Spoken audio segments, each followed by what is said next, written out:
Assalamualaikum warahmatullahi wabarakatuh. Salam jumpa dengan Suluh Berkah Channel. Kali ini kajian Ramadan dengan mengangkat topik rukun dan syarat puasa menurut 4 madhab.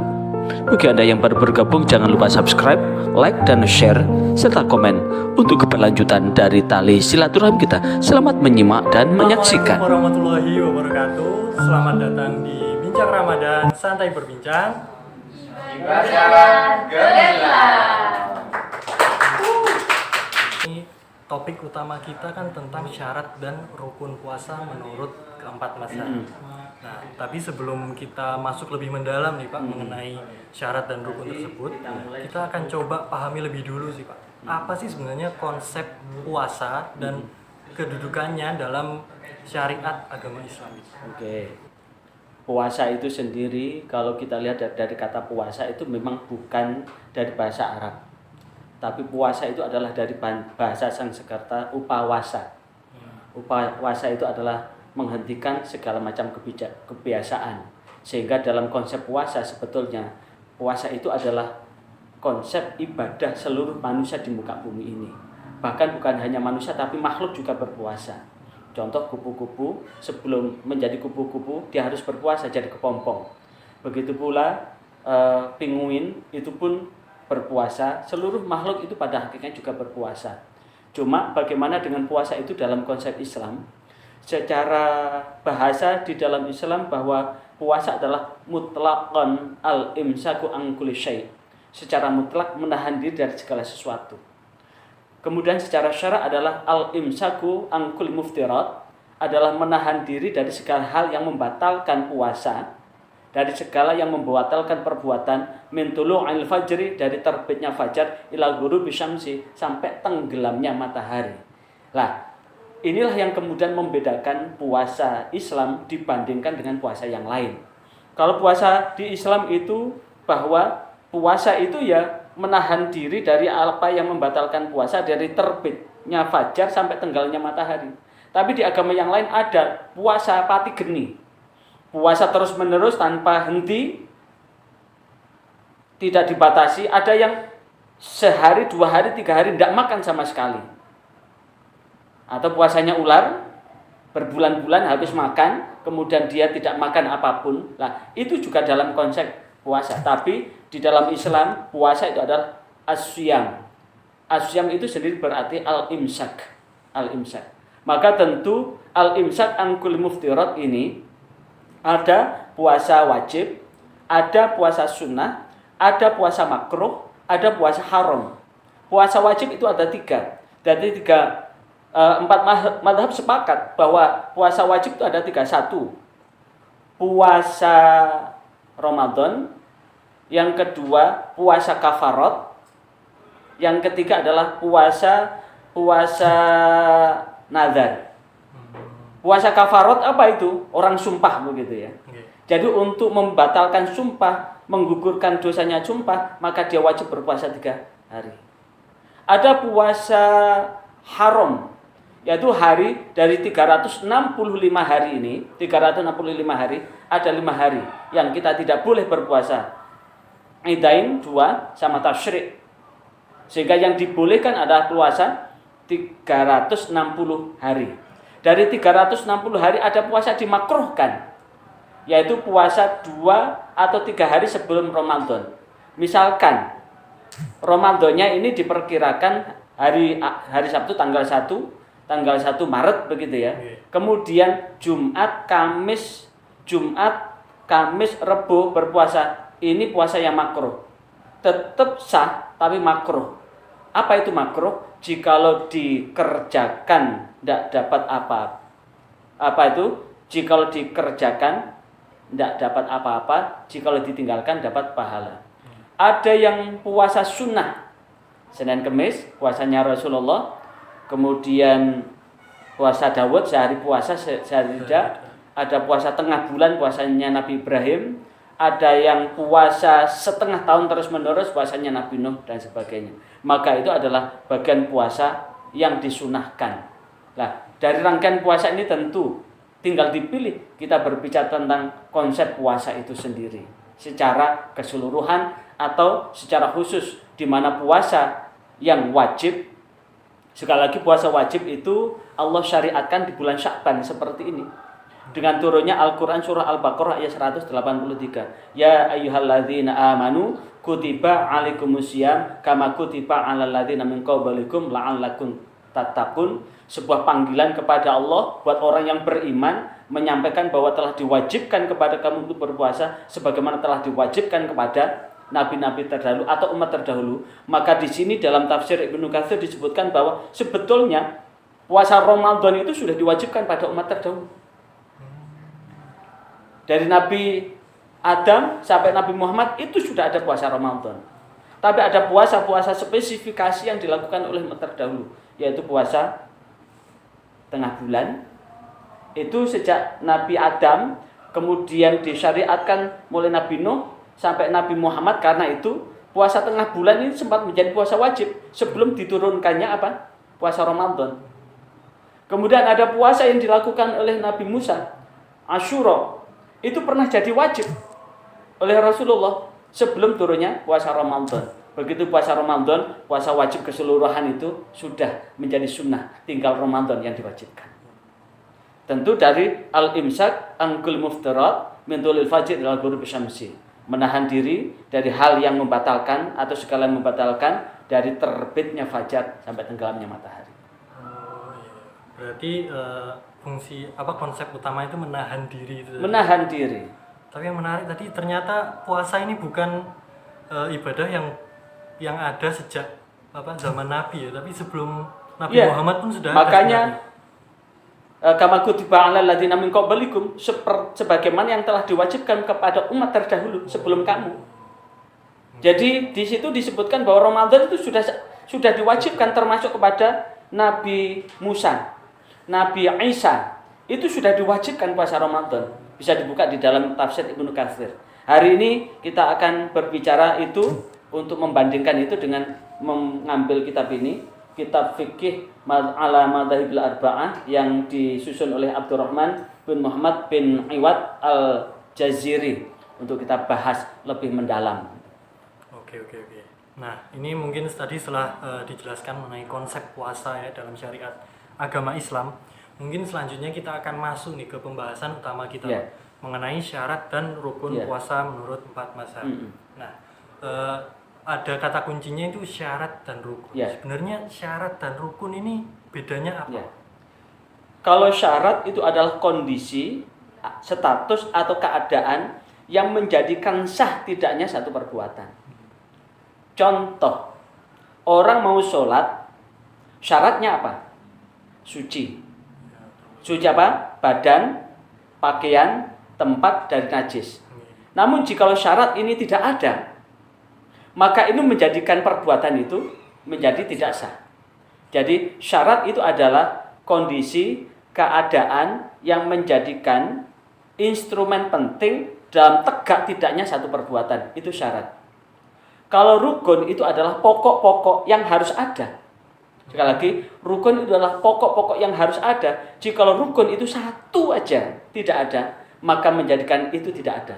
Karena rukun itu ibarat apa? Cagak. Pilarnya. Pilar. Jikalau pilar ini tidak ada, ya tidak bisa tegak. Rumah kalau tidak ada pilarnya, ya roboh. Satu perbuatan itu tentu semuanya ada rukun. Sholat ada rukunnya, zakat ada rukunnya, haji ada rukunnya, kemudian puasa juga ada rukunnya begitu. Sehingga rukun itu adalah berkaitan dengan apa yang perlu dilakukan saat itu dilakukan. Syarat itu bisa saat dilakukan maupun sebelum dilakukan. Ya itu.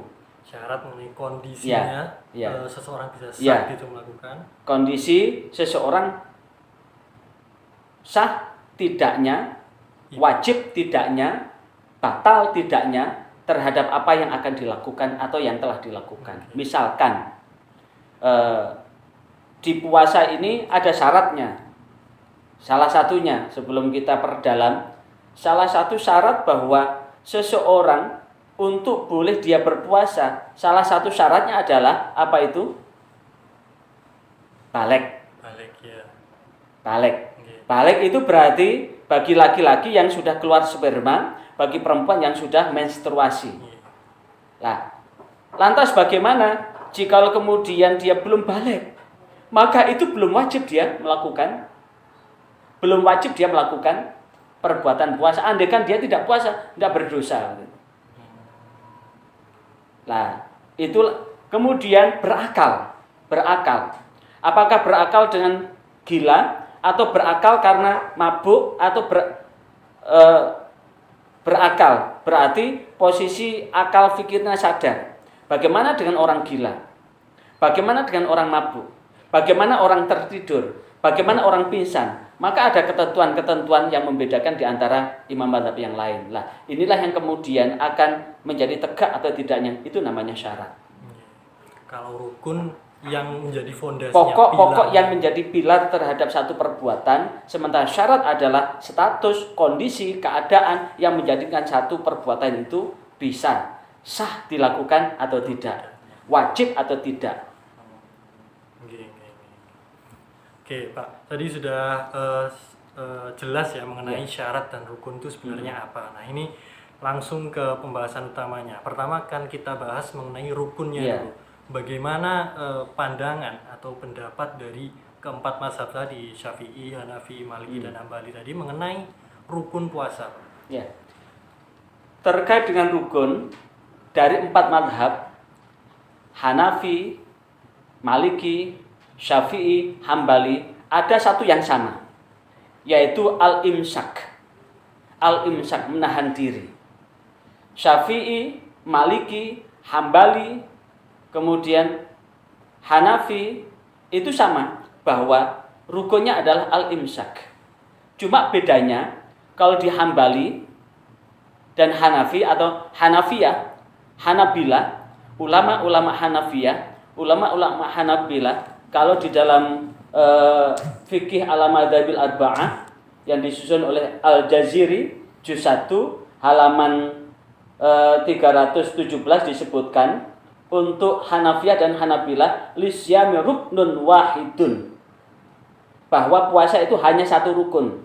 Apa rukun itu? Wa huwa al-imsaku 'anil muftirat allati bayanuha, yaitu menahan diri dari segala hal yang membatalkan. Allati bayanuha, yang akan diterangkan pada bab-bab berikutnya. Jadi untuk mazhab Hanafiyah, Hanabilah, rukunnya hanya satu, yaitu menahan diri dari segala hal yang membatalkan.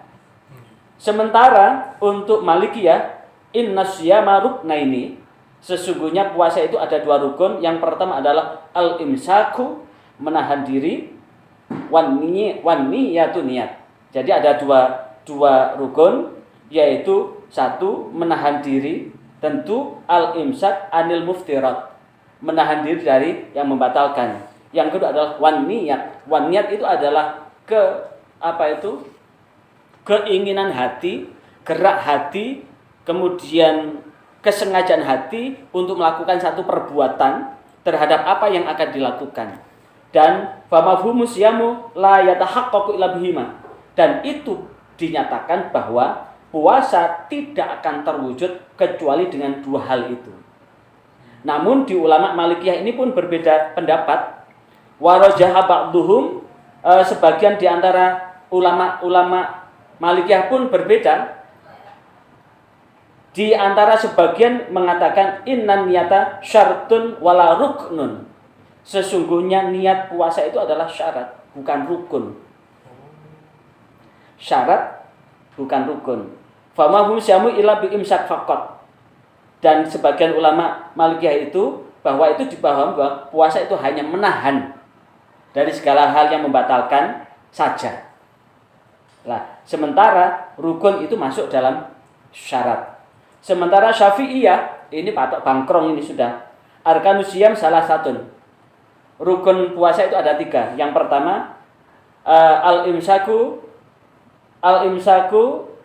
anil muftirat, menahan diri dari segala hal yang membatalkan. Yang kedua wan niyatu, niat, keinginan hati, kehendak hati, kesengajaan hati untuk melakukan perbuatan. Yang ketiga ada as-shaim, orang yang berpuasa. 3 ini famafhumu siyamu indahum la yatahaqqaqu illa bihadih. Maka ini dipahami puasa tidak akan terwujud kecuali 3 hal itu. Salah satu aja tidak ada, maka puasanya bisa batal.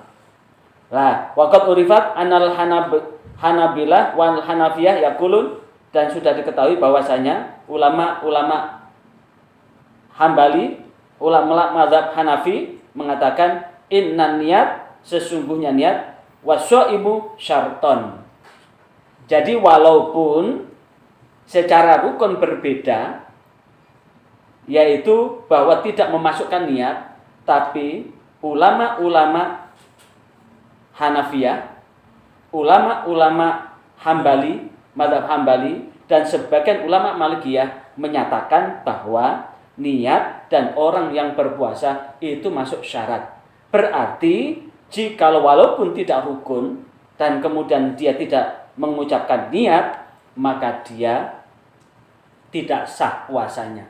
Karena untuk ulama Hanabilah dan Hanafiyah, niat itu adalah syarat sahnya. Syarat sah. Nah, sekarang terkait dengan penerapan rukun itu, niat sekarang. Untuk ulama-ulama Syafi'iyah, niat itu wajib diucapkan pada malam hari. Dari tenggelamnya matahari sampai terbitnya fajar.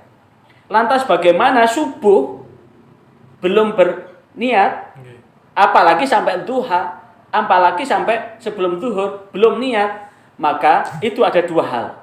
Mereka tetap menahan diri dari makan dan minum, tidak boleh makan walaupun dia tidak niat, dia tetap tidak boleh makan dan minum itu walaupun belum niat sih. ya, tapi dia di kemudian hari dia mengqadha. Oh, tetap harus diqadha. Tetap harus diqadha. Dan niat itu harus diucapkan setiap hari untuk Imam Syafi'i. Sekali lagi, niat itu harus diucapkan setiap hari menurut ulama Syafi'iyah. Begitu pula menurut ulama Hanabilah dan ulama Hanafiyah. Niat itu harus diucapkan setiap hari. Ulama Syafi'iyah, ulama Hanafiyah, ulama Hanabilah atau mazhab Hambali itu niat harus diucapkan setiap hari. Setiap hari mengucapkan. Makanya rugi banget kalau kemudian ada orang yang tidak berjamaah tarawih, karena di tarawih itu imam akan mengajak, ayo mari kita niat bareng-bareng. Niat bareng-bareng. Itu terkait dengan penerapan niat. Sementara menurut ulama Malikiyah itu niat puasa, selama puasa itu dilakukan terus-menerus dari tanggal 1 sampai tanggal terakhir bulan Ramadan. Kemudian puasa kafarat pun begitu, puasa nazar pun begitu. Jikalau dilakukan terus-menerus, maka niat itu bisa dilakukan di awal. Misalkan besok ini ya, ulama-ulama Malikiyah sebagian besar adalah niat itu termasuk rukun, tapi sebagian yang lain mengatakan syarat, tapi ini bisa dilakukan di tanggal terakhir bulan Sya'ban atau malam tanggal 1. Misalkan ini sidang isbat sudah menyatakan bahwa tanggal 28 ini dinyatakan sidang 28 Februari ini lah ya. Bahwa di tanggal 28 Februari ini Menteri Agama dihadiri dengan seluruh stakeholder yang menentukan tanggal 1 Ramadan itu, maka kemudian dari maghrib sampai sebelum subuh maka niat. Maka niatnya bisa dengan niat begini. Nawaitu sauma jami'i syahri Ramadan hadhihi sanah fardhan lillahi ta'ala. Nawaitu sauma jami'i syahri Ramadan hadhihi sanah fardhan lillahi ta'ala. Apa niatnya? Nawaitu, saya niat sauma jami'i syahri Ramadan, niat keseluruhan bulan Ramadan hadhihi sanah tahun ini fardhan lillahi ta'ala, wajib karena Allah Ta'ala, dan diucapkan di tanggal 1.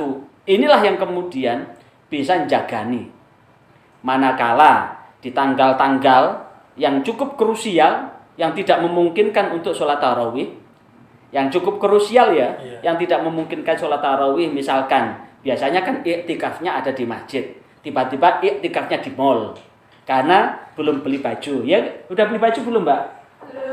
Belum.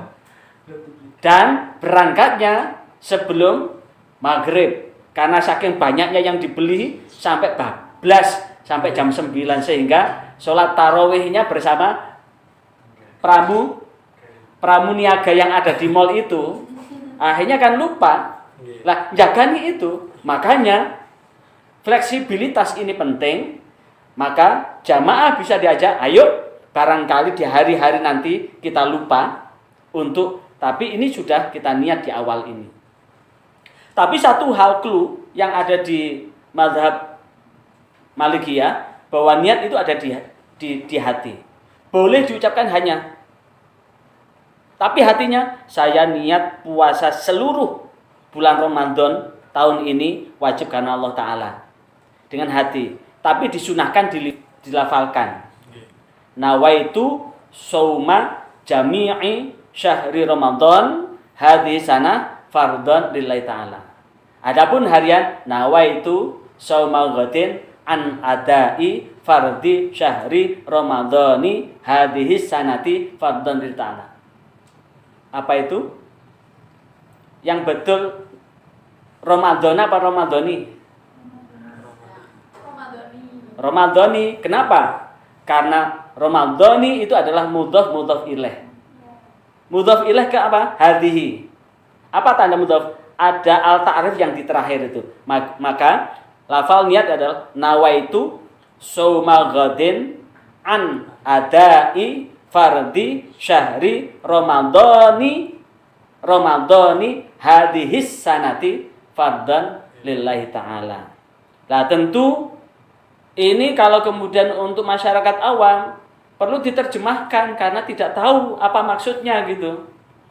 Wes, ayo besok kita niat puasa Ramadan 1 hari penuh. Sekali lagi, kita besok niat puasa Ramadan 1 hari penuh wajib karena Allah Ta'ala. Sehingga dengan demikian, walaupun secara rukun seperti itu, tapi 4 madhab tetap mengharuskan untuk berniat. Yang pertama, Hanafiyah, Hanabilah memang tidak masuk rukun, tapi masuk syuruti sihhatis shaum, syarat sahnya puasa. Yang Malikiyah adalah masuk ruknun, perbuatan yang memang harus ada.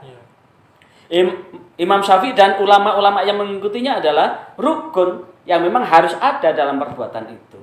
Sehingga dengan demikian sepintas memang berbeda tapi pada hakikatnya sama. Maka tentu ketika kita memandang pada di masyarakat, maka ada satu kata kunci, yaitu adalah menahan diri. Adapun niat itu ada di sini.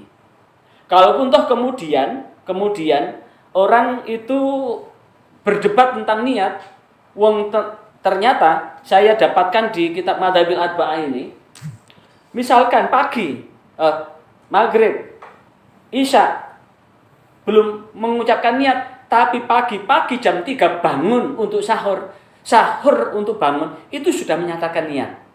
Andaikan dia tidak niat puasa, maka dia tidak akan bangun. Jadi bangun untuk sahur itu sudah mewakili, itu sudah niat bahwa dia akan berpuasa sehari itu. Walaupun tidak diucapkan nawaitu sama tapi bangun sahur, karena sahur itu dia bangun itu sudah di hatinya, sudah dia makan itu memang dia sudah menyatakan niat berpuasa. Sehingga dengan bangun sahur itu sudah masuk dalam niat, kecuali dari maghrib sampai subuh tidurnya bablas. Nah, ini bablas angin nih sudah. Ya itu. Itu gitu. Terus tadi juga menarik Pak yang Maliki tadi ya. Jadi sebulan itu niatnya sekali. Nah, kalau nih Pak, seumpama di tengah-tengah itu puasanya terputus entah karena sakit atau apa, itu ketika melanjutkan apakah tetap terhitung masih berniat atau berniat lagi? Itu ada 2 pendapat. Pendapat yang pertama, maka dia terhitung bahwa dia sudah menyatakannya sampai hari terakhir. Tapi sebagian yang lain dia harus memperbarui niat lagi. Misalkan, naudzubillah ya, ini suwihat semua ya. Tidak ada yang bocor halus ya. Apa bocor halus itu? Kadang sadar, kadang tidak. Misalkan tiba-tiba di tengah-tengah tanggal 15 itu, karena uangnya sudah habis, gilanya kumat. Nah, ketika gila itu, maka dia tidak wajib untuk berpuasa. Tidak wajib berpuasa, tapi dia wajib mengqadha di lain hari manakala dia sehat walafiat. Kecuali gilanya sampai meninggal. Sudah tidak wajib lagi gitu. Ya. Nah, ketika sudah normal kembali, maka dia, sebagian ulama mengatakan dia harus mengawali niat lagi setiap hari. Oke Pak, tadi sudah mengenai rukun. Nah, sekarang mengenai syarat. Nah, syaratnya dari pandangan pendapat keempat mazhab itu bagaimana? Ya, ini karena panjang banget, saya langsung baca ya. Kalau menurut Imam Syafi'iyah, syarat secara keseluruhan syarat itu adalah yang pertama, syurutu wujub, syarat yang menjadikan wajib. Yang kedua, syurutu sihah, syarat yang menjadi sahnya perbuatan. Yang ketiga adalah syurutul ada, syarat yang menjadikan tegaknya pelaksanaan itu. Nah, terkait dengan syurutul wujub, syarat-syarat yang menjadikan wajib, syurutul sihah, syarat yang menjadikan itu sah, syurutul ada, syarat-syarat yang menjadikan terlaksana atau tidak, maka empat madhab ini berbeda. Kalau Syafi'iyah itu hanya ada dua, syurutul wujub wa syurutul sihah. Hanya ada syarat wajib dan syarat sahnya saja. Kalau menurut Imam Hanafiyah dan ulama-ulama yang mengikutinya ada tiga. Yang pertama, syurutul wujub, syarat-syarat menyatakan wajib. Yang kedua, syurutul wujubil ada, syarat yang mewajibkan melaksanakan itu. Dan yang ketiga adalah syurutul sihhatil ada, syarat yang menyatakan sah tidaknya dia melakukan itu. Sementara untuk ulama Malikiyah ada syurutu wujubin faqat, yaitu syarat wajib saja. Yang kedua, syurutu sihhatil faqat, yaitu syarat sahnya saja. Dan yang ketiga adalah syurutu wujubi wasihah ma'an, yaitu syarat wajib dan syarat sahnya bersamaan. Jadi antara wajib dan sah itu secara bersamaan. Sementara untuk ulama Hanabilah adalah syurutu shaum, adalah syurutu wujub faqat. Ini hampir sama dengan Malikiyah dan Hanabilah. Maka tentu ini ada irisan-irisan. Lah, ada clue yang hampir sama, bahwa dari syarat itu baligh, Islam, berakal, mampu. Itu hampir sama semuanya mensyaratkan itu. Kalau untuk ulama Syafi'iyah dan mazhab Syafi'i dan ulama yang mengikutinya ada dua. Dari dua itu syarat wajibnya, syarat wajib itu ada 4. Satu, baligh, Islam. Baligh itu berarti jika belum baligh belum wajib. Tapi bagaimana dengan mumayyiz yang sudah bisa membedakan? Dia belum baligh, tapi sudah bisa membedakan, dia sah puasanya, tapi jika dia meninggalkan dia tidak berdosa. Yang kedua, Islam. Berarti syaratnya adalah muslim. Orang yang tidak Islam, murtad, tidak pernah syahadat, maka dia tidak wajib, tapi dia berdosa. Yang ketiga, berakal. Berakal apakah gila, apakah pingsan? Maka gila dan pingsan ini menyebabkan jika kemudian dia berpuasa plek begitu ya, tiba-tiba dia gila dan gilanya hampir seharian penuh, maka dia sudah batal puasanya. Dia pingsan hampir seharian penuh, misalkan dia lari atau apa, semaput begitu karena punya sakit apa, pingsan, maka batal puasanya. Kecuali pingsannya hanya 1-2 jam aja. Kalau hanya pingsan pingsan kepanasan begitu, 1 jam 2 jam teruskan. Tapi kalau kemudian hampir seharian itu, maka lanjutkan, kasih makan aja. Nah, kemudian yang keempat, itaqatu hasan wa syar'an. Berarti ada kemampuan secara jasmani dan secara syariah. Secara jasmani itu berarti apa? Kalau ada orang itu sakit, dia tidak wajib. Kalau dia tua, dia tidak wajib. Jadi ada orang sakit yang permanen, maka sebetulnya orang yang sakit permanen, misalkan orang stroke begitu ya, makan aja susah, apalagi suruh puasa. Apalagi kalau kemudian dia berpuasa malah meninggal, maka dia tidak wajib. Jikalau kemudian dia sakitnya permanen, dia tidak wajib. Kalau tidak wajib berarti hal-hal yang berkaitan dengan ketentuan puasa tidak. Kemudian mampu secara syar'an. Secara syar'an misalkan, Mbak siapa itu yang pegang HP itu? Mbak Alfi begitu. Ini kan tanggal 1 Ramadan begitu, tiba-tiba menstruasi. Maka dia wajib untuk makan karena dia tidak mampu secara syariah karena keluar darah menstruasi. Atau orang hamil melahirkan begitu, maka dia wajib makan karena dia tidak ada kewajiban karena dia tidak memenuhi syarat wajibnya. Ada syarat sahnya. Syarat sah itu adalah al-islamu halusiyam, adalah muslim ketika waktu pelaksanaan puasa itu. Jikalau kemudian tiba-tiba dia murtad, maka tidak sah, itu batal. Kemudian tamyiz. Jadi berarti walaupun dia belum balik, tapi dia sudah bisa membedakan mana yang baik dan mana yang buruk, walaupun dia berpuasa tetap diterima pahalanya. Makanya ada latihan puasa. Yang ketiga, halwus shaimu minal haid wan nifas wal wiladah. Jadi bersih dari menstruasi, dari nifas dan wiladah. Dan yang keempat adalah waktu shaum, ai yakuna waqta qoli qabilan lishaum, yaitu waktu di mana boleh berpuasa, yaitu di luar Aidain dan hari tasyrik. Itu terkait Syafi'iyah. Tapi kemudian di mazhab yang lain tidak jauh berbeda, cuma meletakkannya berbeda-beda.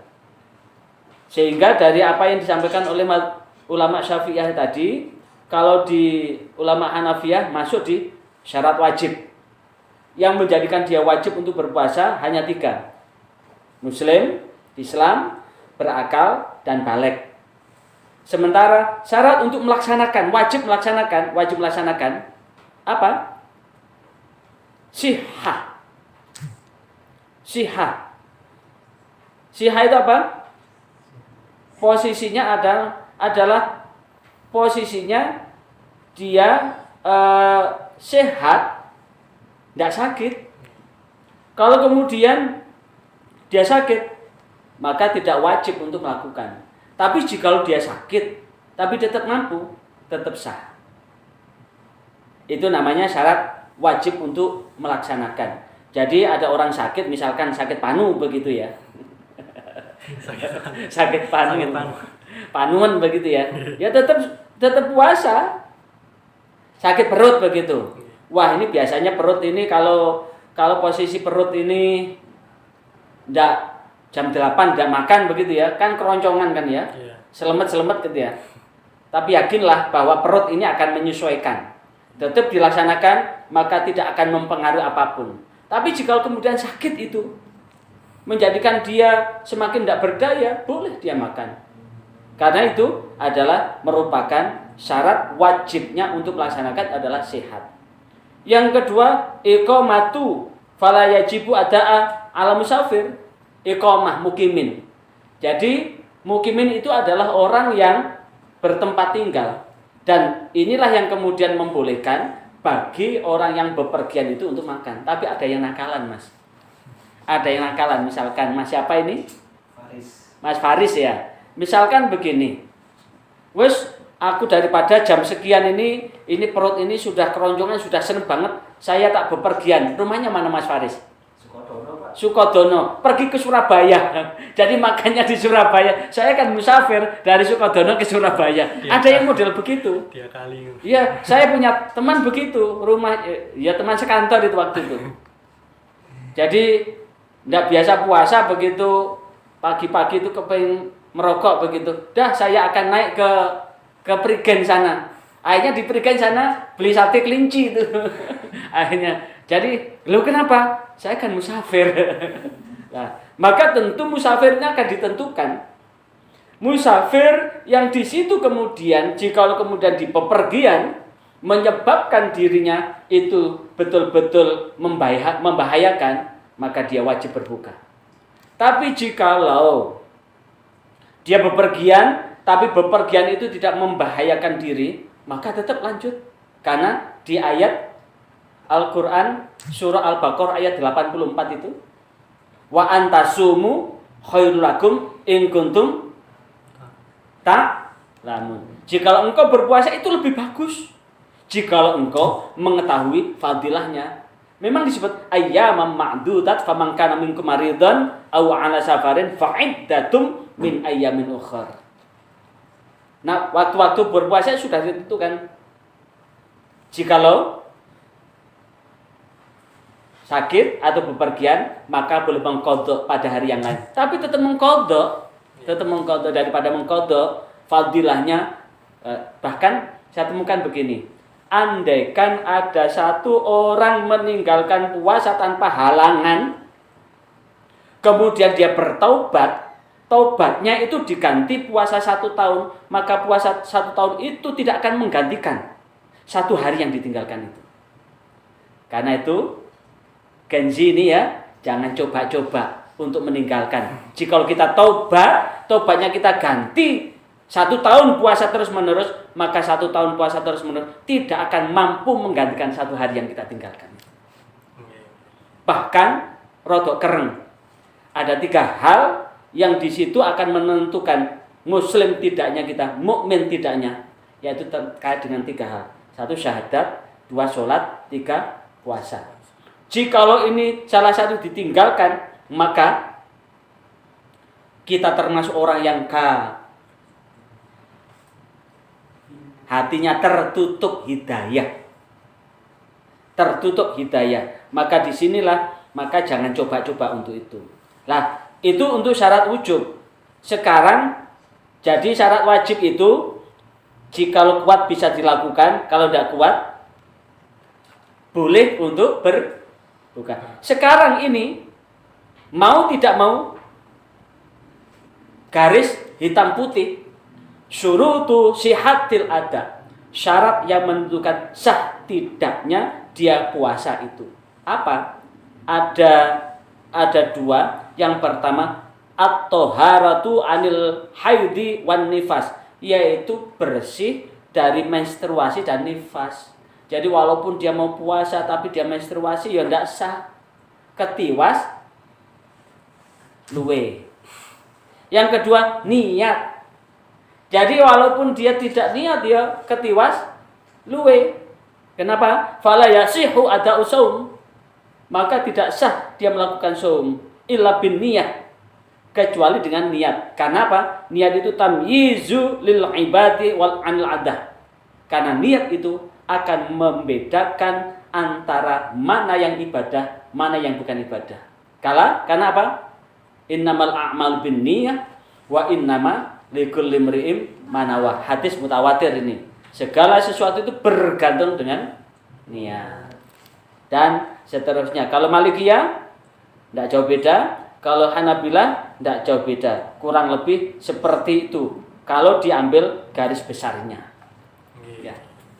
Dari mengenai syarat ini lumayan kompleks ya. Iya. Terus tadi kita sudah berbicara mengenai rukun dan syaratnya. Nah, ini kan kita yang mendengarkan, yang menonton dulu Kemenak, ini kan istilahnya banyak yang orang awam. Nah, tadi mengenai syarat dan rukun, apa pentingnya bagi kita nih untuk mengetahui tuh dengan syarat dan rukun dari 4 mazhab yang berbeda ini? inilah bedanya puasa itu kan ada 3. Puasanya orang umum, puasanya orang khusus, puasanya yang cukup khusus spesial. Maka kemudian hanya sekedar dia menahan, ya kadang-kadang kamin imin laisa min syami ilal ju wal atos. Banyak di antara orang yang berpuasa tidak memperoleh apapun dari puasanya kecuali lapar dan haus. Maka ini penting di dalam rangka apa? Untuk mengetahui rukun itu. Kalau kita tidak mengetahui rukun, maka ibarat kita ini berjalan tanpa kaki. Ibarat kita melihat tanpa mata. Ibarat kita mendengar tanpa telinga. Bagaimana gerabak? Lah namanya gerabak itu kan ya sak gerabak-gerabake ketemu batu ya dikira emas, ketemu emas dikira. Itu pentingnya untuk mengetahui rukun. Jadi maka pada kesempatan ini kepada dulur, mitra, jamaah atau siapapun yang menangkap channel ini, maka cukup wajib diketahui bahwa kita harus tahu rukunnya. Yang paling penting adalah tadi dapat kita simpulkan bahwa rukun secara keseluruhan dari 4 mazhab adalah al-imsak, menahan diri, yang tidak ada perbedaan dari 4 mazhab. Tapi yang ada perbedaan adalah niat. Tapi walaupun toh begitu, walaupun tidak masuk di rukun, tapi masuk di syarat sahnya. Masuk di syarat sahnya. Sehingga tetap keseluruhan niat. Cuma bedanya, yang khusus mazhab Malikiyah, niat bisa diucapkan di awal sebelum tanggal 1 itu. Tapi untuk yang lain, wajib diucapkan setiap hari. Dari maghrib sampai sebelum subuh wajib diucapkan. Makanya kalau kemudian adik-adik Gensi ini ngikuti mazhab, rata-rata yang ada di Indonesia ini fikihnya diakui atau tidak, aliran fikih yang ada di Indonesia ini, aliran fikihnya ini adalah rata-rata mayoritas mazhab Syafi'i yang diikuti oleh orang NU, mazhab Hambali yang rata-rata diikuti orang Muhammadiyah. Walaupun di Muhammadiyah ini tidak mengenal mazhab, tapi setelah saya amati bagaimana cara wudunya, cara melakukan haliyah syariah, rata-rata kalau tidak ikut Imam Hambali, ya Imam Maliki. Tidak ada yang ikut Imam Hanafi. Nah, kalau dengan demikian dari fikih yang ini, maka tentu kita akan tahu dalam perspektif itu. Oke. Baik, Pak. Mungkin ini untuk terakhir ya, ini untuk seluruh penonton, dulur-dulur Kemenak, pesan dari Bapak, pesan atau nasihat dari Bapak biar puasa dulur-dulur Kemenak ini lebih berkualitas ya, Pak. Gimana? Ada satu hal, kita ini akan masuk bulan yang penuh berkah, bulan yang penuh ampunan. Berkah kenapa? Di dalam hadis yang diriwayatkan oleh Imam Ibnu Huzaimah bahwa satu hari, bahwa di bulan Ramadan itu adalah bulan Allah melipat gandakan. Di situ dilipat gandakan seluruhnya. Amal ibadah baik wajib maupun sunnah. Sedekahnya seluruhnya dilipat gandakan. Untuk perbuatan yang wajib itu akan dilipat gandakan 70 kali lipat dibandingkan dengan luar Ramadan. Untuk amalan sunnah apapun bentuknya, maka seperti melakukan amalan wajib di luar bulan Ramadan. Maka iman banget jika bulan Ramadan ini kita sia-siakan. Jika kita betul-betul melakukan ibadah Ramadan ini dengan baik, maka tentu puasa kita akan memperoleh hasil yang maksimal. Mudah-mudahan puasa kita ini betul-betul seperti puasanya ulat. Bukan puasanya ular. Kenapa? Puasanya ulat, dari ulat yang betul-betul menjijikkan dan menakutkan. Adik-adik Genzi, kalau dikasih ulat seneng nggak? Enggak. Dikasih ulat nggak ada yang senang. Saya sendiri kalau dikasih ulat, apalagi ulat bulu, nggak ada yang senang. Tapi begitu ulat ini sudah bertaubat, ulat ini akan betul-betul berpuasa. Ulat ini dari menghabiskan ini daun sekian banyak ini akan habis dengan satu ulat dalam hanya sekian waktu aja habis. Ini namanya ragus banget. Tapi begitu bertaubat, ulat ini akan betul-betul dia menahan diri, berpuasa betul dalam batas waktu yang sudah ditentukan. Tapi puasanya ulat ini dari menjadi makhluk yang sangat menjijikkan dan membuat gilo dan girap-girap pada siapapun yang dekat dengannya. Tapi begitu taubatnya diterima oleh Allah, dia berubah menjadi kupu-kupu, sosok makhluk yang sangat disenangi oleh orang lain. Jangankan anak-anak, orang tua pun senang. Saking senangnya sampai diawetkan, ditempelkan di dinding dengan kupu-kupu yang indah itu.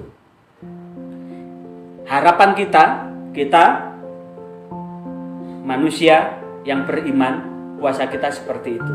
Bukan seperti ular. Puasanya ular habis makan mangsa 1 bulan penuh dia tidak makan sama sekali. Karena di saat itu ada proses apa? Proses metabolisme, proses melumat makanan yang dilumat. Dia berpuasa sampai di rumahnya, dia tidak keluar. Dan kemudian di puasa itu dia hanya berganti kulit aja, tapi tidak pernah berubah perbuatannya. Sing seneng nyokotan tetap nyokotan, bentuknya juga tidak berubah, tetap bikin orang yang. Nah, artinya apa? Ramadan yang kita jalani betul-betul adalah kesempatan untuk berhijrah minal zulumat ilan nur, dari gelap gulita menuju cahaya, dari dusta menjadi orang yang jujur, dari orang yang suka boros menjadi berhikmat.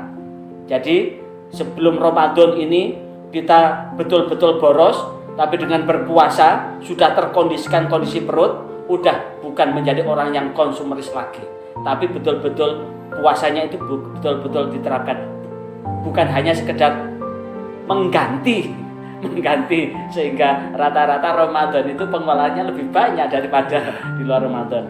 Itu pesan kita, dan mudah-mudahan ini akan mengantarkan ridha Allah. Yang paling penting, puasa yang kita jalani adalah bagaimana tangga menuju ridha Allah Subhanahu wa Ta'ala. Demikian tayangan ini, dan diucapkan terima kasih atas atensi Anda mengikuti channel ini. Jangan lupa subscribe, like, dan komen untuk keberlanjutan dari tali silaturahmi kita. Sampai jumpa kembali. Wassalamualaikum warahmatullahi wabarakatuh.